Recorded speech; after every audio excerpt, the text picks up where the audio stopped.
Hello everyone, you're watching Ukraine Breaking News, and today we're talking to Matthew Sampson, who is a US Marine Scout sniper and who fought for the freedom of Ukraine for 2 years on battlefield in international legion, and now he's fighting for support for Ukraine in the United States. Hello, Matthew. Good morning. It's nice to see you here, and first of all, I want to thank you for all that you've done. And I want to ask you, how did you decide to go to war in Ukraine? Like, how did you do this decision? Even at a young age, I've always had a passion to help and serve others. So even at the age of about 7 or 8, that's when I decided I'd most likely join the U.S. military because of that passion. And I felt that with my personality, that I could be most effective at helping and serving others by joining the U.S. military and having an opportunity to protect those that are not able to protect themselves sometimes. And that is something that I've carried with me for most of my life. And that's why I came here. I know Russia decently well as our #1 enemy to the United States, and I know some of the horrible things that they are known for doing when they invade a country. Stuff like targeting civilians, stuff like what they did in Bucha. You know, as horrible as it was of no surprise to me when I saw that on the news over 2 years ago that they did something like that, because that's what the Russian military is known for doing. And I just felt that it was my duty to come over here and help protect the Ukrainian people, and if necessary, use my skills and experience on the battlefield, with this being my 3rd war, that, you know, it's something within my wheelhouse and within my professional industry that I can be pretty effective at. But you also served for more than 9 years in Iraq and Afghanistan. Why did you choose to go to Ukraine? Because it's a different culture, it's a different country. Why didn't you go, for example, to Israel? Because there are always some conflicts in Israel or some other areas. Why Ukraine? So to clarify, yes, I did combat deployments to both Iraq and Afghanistan. And after I finished my time in the U.S. military in 2010, then I went back to Iraq as a private citizen, a U.S. contractor for the State Department, protecting the U.S. Embassy and consulates there. And I spent over 2,000 days there over the course of 9 years and 15 deployments. So it just gave me a huge amount of experience working with another culture, working with the Arab culture, and learning the aspects of that culture. That some of those aspects are better than ours, and some are a little worse, and some are just very different. And they just gave me a lot of experience of interacting with a culture that is fundamentally very different than the American culture. So when this all happened here in Ukraine, and again with Russia being our #1 enemy, I honestly didn't know anything about Ukraine 3 years ago, before this happened. And as an example, I know quite a bit about Chernobyl. You know, stuff like nuclear accidents and catastrophes is something that just interests me quite a bit. So I've learned a lot about Chernobyl over the years. I had no idea it was in Ukraine until I physically got here back in 2022 and Googled where it was in relation to Kyiv and found that it's very close to Kyiv. So I knew nothing about Ukraine. So I really, when this first happened, it wasn't a desire necessarily for Ukraine. It was me knowing the enemy very well and knowing that this enemy specifically is known for doing very evil things. And I got to see a little bit of that while I was in Afghanistan. I was in Afghanistan for the winter of 2009, which included time of 2010. I got to interact with Afghani locals that showed me and some of my other Marines some of the horrible things that the Russians did during the Cold War when the Russians invaded Afghanistan. And that was really the first time that I was able to see the evidence of what my government had told me of Russia being our #1 enemy was actually accurate. Because, you know, we know that sometimes the government isn't fully honest with us and, you know, shares their own propaganda. So growing up, you know, my government instructed me that Russia was our #1 enemy. And that was the first time that I actually saw evidence from another culture of seeing what, you know, these people, these Russian culture is known for doing when they are invading the country. So that is a huge part of why I came here, because I just felt it was my duty to help and fight and combat that evil, because I saw this as a good versus evil situation here. And how do you compare these two wars, like in Iraq and in Ukraine, on battlefield? The battlefield is very different, and I can't say that one is more challenging than the other. There's just a lot of differences. For example, there's a lot of trench warfare here, and that's something that is kind of known within the European wars is trench warfare. Trenches don't really exist in Iraq and Afghanistan, so that's just part of the warfare that's just flat out different. In Iraq and Afghanistan, we were after the initial invasion, which I was not a part of, I was a little bit too young for that. After that, it was mostly an insurgency. So that means that no one is wearing a uniform, and every single civilian, every single person there needs to be looked at as a possible threat. And that was something that had its own challenges, that every man, woman, and child is a possible threat. When we first got over there and started combating the insurgency, they noticed that we really didn't pay a whole lot of attention to the women and children. So then they started arming the women and children, and that put us in a very, sometimes uncomfortable situation to where now we had to actively target women and children, which is something that we generally don't like to do in our culture, but sometimes they're trying to kill us also. So that was something very different, whereas here, we're combating an actual uniformed military. Whether they're a good military or not, that's beside the point. But it's an actual uniform, and there's actual front lines. And when the time is available, we can drive away from the front lines and go do some more normal things, kind of like what was common during World War II. In Iraq and Afghanistan, that does not exist. Someone like me, I cannot just walk around, Baghdad just by myself and expect to survive. That's a good way to get kidnapped, and then I end up in front of a video camera with my head getting chopped off while I'm still alive. And that's what's in that culture, whereas that's not quite the same here. So the very big differences. Also, with insurgency, they're funded. A lot of it's drug-related, and generally they don't have massive governments providing them funding with training and equipment. Here, we have exactly that. Before this invasion started, Russia was known for being the second strongest military in the world. We found out later that most of that was not really fully true and is mostly propaganda. But it's still a sizable military with a lot of equipment. A lot of their equipment isn't very good, but it's substantial military equipment. And they have a Navy, they have an Air Force, they have artillery. They drop bombs.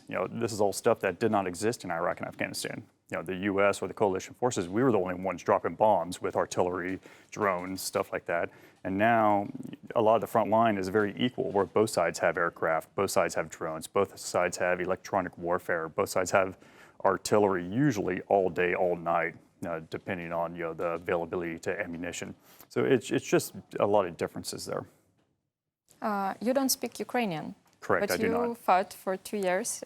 I know that you fought in international legion, so there were also English-speaking soldiers. But how does this language barrier affect your fighting abilities on battlefield?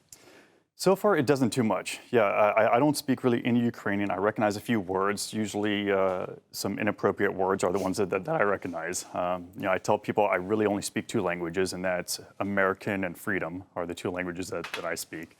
It's some of our words are a little bit different than the British English. So thankfully, within the Legion, especially at the front lines, about half the unit is Ukrainian, and the other half of the unit is foreign. Out of the foreigners, it's primarily Americans. So our most common language is English, because we've had, even just within my unit specifically, we've had probably at least a minimum of 20 to 25 other nationalities within our unit at one time or another, from all over Europe, Africa, South America, just all over the place. We've even had some Russians within our unit that are fighting on our side. So the most common language there is English, and that's something I'm very thankful for. Also, it's normal to be taught English at school here, especially for the younger generation, the generation that's approximately about my age, mid-30s or younger. English is taught in school. And also I found that a lot of the culture here likes our entertainment culture a lot. Everything that comes out of our metaphorical Hollywood, of our music, our movies, our TV shows, that's very popular here in Ukraine. So most of that is done in English. So I've met a lot of Ukrainians that learned their English specifically from watching our entertainment, and that's how they learn their English. So I'm very good.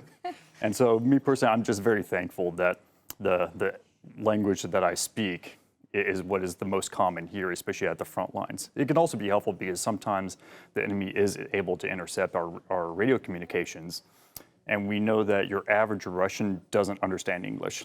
So that's a benefit for us, that when we are using English on the radios and they hear that, they both understand that there might be Americans there.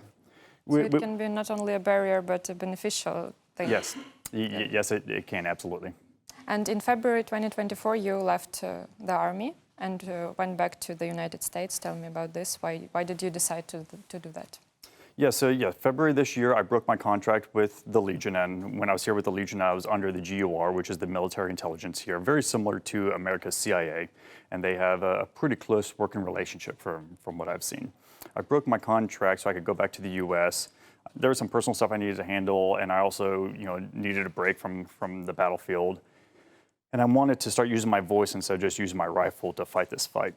And I learned through some research that in order for me to legally be able to interact with U.S. lawmakers, that I cannot be working for some other foreign government. Otherwise, I need to do some paperwork, and it's some legal issues.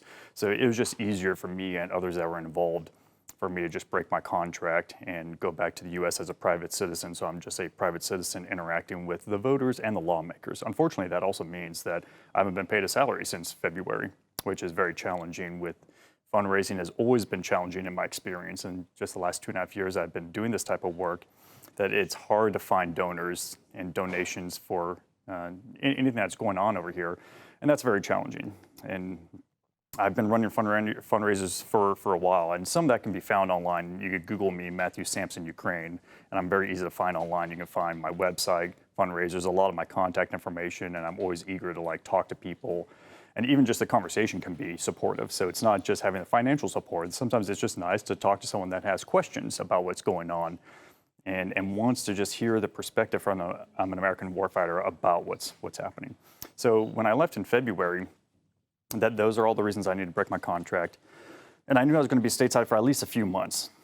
Shortly after I got there, my mother died, unfortunately, so that was something that was not fully anticipated. Thank you, I appreciate that. I knew she was sick. She was sick with cancer for a long time, and just the way that she died about 40 minutes before I got to the hospital was unfortunate, so I was not able to see her. She did not even know I was even back in the United States. Yeah, it was going to be a little bit of a surprise, so that unfortunately didn't work out. But what did work out is I was able to drive over 20,000 miles, which is over 32,000 kilometers all over the country, talking to voters and talking to lawmakers, and I was able to partner with the American Coalition for Ukraine, and I got invited to be a guest speaker as a subject matter expert of frontline operations from an American warfighter perspective to talk to Congress and congressional offices in Washington, D.C. We were able to do that during a summit in April, and that happened to be right as a huge conversation was being had over the aid packages that was argued about for, I think, about 6 months.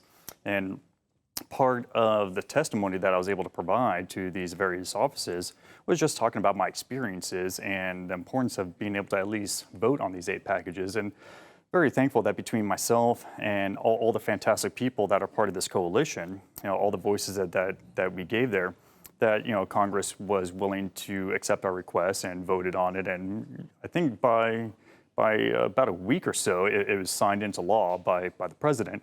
So it was really cool and such a blessing to be part of something so big as an aid package of over $60 billion just for Ukraine, plus aid packages for Israel and other things as well. And that myself and all these people got to be a part of that. And that's where I saw how effective my voice can be.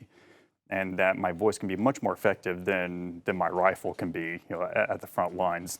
So that's something that is now my new passion, is doing advocacy, primarily not just to convince people about why they should be helping, but just to really educate the average voter and the lawmaker about the reality of what's happening from the American warfighter perspective, because your average American really just doesn't know. If it's not on the news on a regular basis, some Americans forgot that Ukraine's even happening. And some are getting a lot of bad information coming out of the Kremlin about corruption that's happening, of tanks, artillery pieces going missing, so that way President Zelensky can buy himself another yacht and go on vacation and stuff that there's no evidence to support all that. But if no one's ever been here, they really just don't know any better. And that's something that I can attest to, of knowing that with my time here, especially under the GUR, that we have access to some information that shows that when stuff is coming in from NATO and all these other countries, it's monitored extremely heavily, that you can't just move artillery pieces around without entities from NATO knowing exactly where those artillery pieces are going. And it's rare that cash is coming here from the United States. Most of these aid packages are not cash coming to the U.S. to it's Ukraine. very important to. And that's something that, again, most Americans are not aware of. That they see a $60 billion aid package, and they assume that's $60 billion of cash of dollars, yes, coming over here, and that's just not accurate. And what's interesting about that is it's public record. So you can actually just go online and see exactly what's in these aid packages. So you don't even have to guess. You don't have to assume. You can actually know what's in it and then base your opinion off of that. So these aid packages, generally, it's something like a $60 billion aid package, generally most of it is going to the American people, the American companies to produce more American weapons, equipment, ammunition, whatever the case is in that aid package, and then that gives the government the ability to then send over the weapons and equipment that are needed over here. I will say that one thing that I have found that is good over here about dealing with the corruption issues, that there are issues over here, just like we have issues in the United States with corruption, is that I know that within Parliament there are investigative groups that their whole job and their jurisdiction is to investigate corruption, against the Ukrainian people and against the Ukrainian soldiers, and that's something that once I found out that these committees exist, myself and many other foreigners are very happy that these committees are able to do their jobs, and that's something that I hope that the Ukrainian people advocate for themselves with the Ukrainian government, of continuing committees like these, that their job and their jurisdiction is to investigate things within the Ukrainian government to make sure that all corruption is ended and prosecuted to the fullest extent of the law. Do you think it will be harder or easier to work with the American people and Congress after Trump becomes president? I believe from my perspective, just based on the evidence I've seen here and the little bit that I got to see at the Capitol, that I think it's going to be quite a bit easier. I know with the current administration, the goal that I've heard is to support Ukraine. The incoming, or I should say the returning administration or the returning president, his goal is specifically to end the war. And those are very two different goals. So to want the fighting to stop, that part of that goal includes to have some kind of idea of a specific end date. And that's something that with my interaction with the Ukrainian people seems to be pretty important to a lot of the Ukrainian people, that a lot of people seem to be very tired of the air raids and the explosions on a regular basis, and tired of family members going to the front lines that never come back because they were captured or killed at the front lines, or injured either physically, mentally, or emotionally at the front lines, and that it's there's been already so many killed out here, and foreigners as well. I've lost some good friends as well here. I wear these little black bands where one's a U.S. Navy SEAL and another gentleman is a Ukrainian Canadian that we lost in Bakhmut, and it's something that this isn't just affecting the Ukrainians. It's affecting a lot of the foreigners that are here trying to do our best to volunteer as well. So I believe with this new administration, that with the goal specifically being of how we can actually settle all this and have the fighting be over, that I think that's going to give a much better direction with a lot more hope for the Ukrainian people and for this entire region of Europe, along with all the other countries that are involved, and not just involved, but affected by the warfare here. I know that like South Korea is one of them, that is, especially with the North Korean involvement at the front lines, that's, that whole situation in North Korea and Russia making their relationship even closer and stronger directly affects the national security of South Korea. So this is a big problem, not just for Ukraine and not just for Europe, but for many countries around the world. And I'm curious if you're willing to share, what is your perspective on, some of the Ukrainian locals that you've interacted with the returning administration? Do they seem hopeful, or are they more concerned and scared about what might possibly happen? It depends. Okay. Some people are scared of Trump's administration, and some people hoped that he becomes the next president. I won't tell you my perspective, but okay, sure. I was fine with both options. Okay. I believe that both candidates wanted the best for Ukraine in different ways. Understood. And I also wanted to ask you, what was your reaction for permission to strike at targets on Russian territory? And what do you think about these accusations that are going on in the United States about escalating after this decision? So I know that, that decision was just made very recently, but I've also seen, being physically here, that Russia has actively escalated these attacks since the results of the election. So just in the last couple of weeks, Russia has actively escalated their attacks, more so than what I remember seeing last winter and the winter previously. So this is, coming into the third winter that I've spent in Ukraine, and it seems like there's a lot more attacks happening right now in the last couple of weeks than last month, for example, since the results of this election. And what that tells me a little bit is that the Russian government is not taking the current administration seriously or the returning administration seriously. And that's something that I hope that the current administration and the returning administration can do something about. Because when the office of the President of the United States is not being taken seriously by another government, that's usually a lot of short-sightedness by the other government. You know, that's the office of the President of the United States, regardless of who's in that office, holds a huge amount of power and responsibility for the entire world. And that's something that, again, just looking at what's happening here in Ukraine, that the Russian government is not taking that seriously at all. And that, I believe, shows with them launching, you know, the first intercontinental missile here recently, that escalation shows that a little bit, shows the evidence to support that theory quite a bit. So with the permission to strike inside Russian soil, first off, you know, there's been stuff exploding inside Russia for a while. So regardless of how that's happening, it's been happening for a while, that it's been, you know, actively reported on the news. That stuff is exploding. But not with American weapons. Sure. And I find it interesting that it took as long as it did for that decision to be made. So that's something interesting. And when I find also that needs to be considered is when you're playing geopolitical chess with nuclear warheads on the board, that you just got to be very specific and cautious with your decisions. And to clarify that, I want to really emphasize that when I'm talking about that, I'm really talking about the American nuclear arsenal. That a long time ago, I got to be a small part of the nuclear program when I was first in the U.S. military.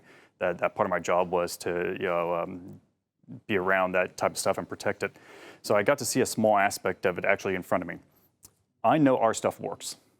And I know that we invest huge amount of resources into our nuclear program to make sure our nukes work. So the concern there is for the escalation, I don't think the concern should be Russia escalating this.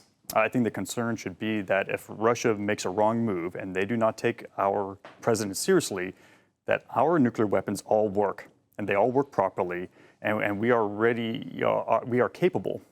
I like your point of view. Capable of erasing massive parts of the world off the planet if we so choose to do so. That's so optimistic. I remember hearing an interview of someone that was part of the previous administration where they were talking about specifically North Korea was threatening to launch nukes again, and they make threats all the time.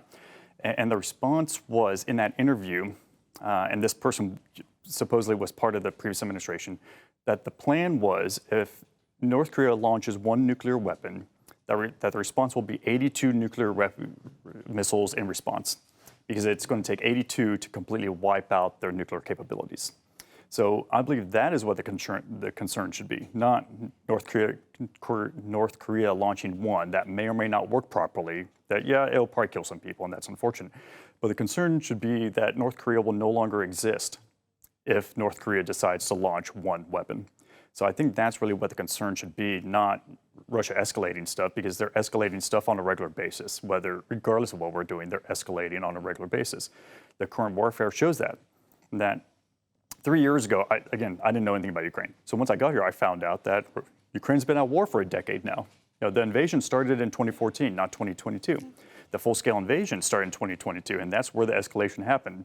So Russia's been escalating, and for the most part, very similar to what we saw during World War II in the 30s and early 40s, was Hitler was just going wherever he wanted to in Europe and escalating, and a lot of the international community allowed it to happen. When he went into Poland, the international community should have stopped everything right there and fully went to war in that moment. And you know, I wasn't alive back then, so I don't know why they didn't, but it didn't happen.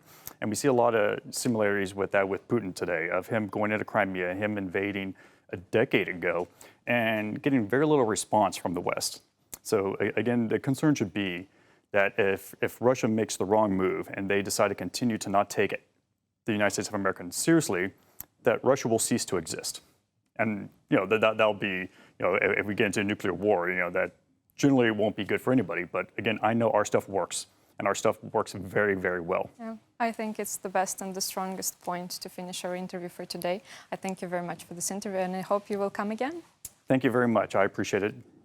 And thank you for what you are doing here in Ukraine and there in the United States for us. Thank you. Absolutely.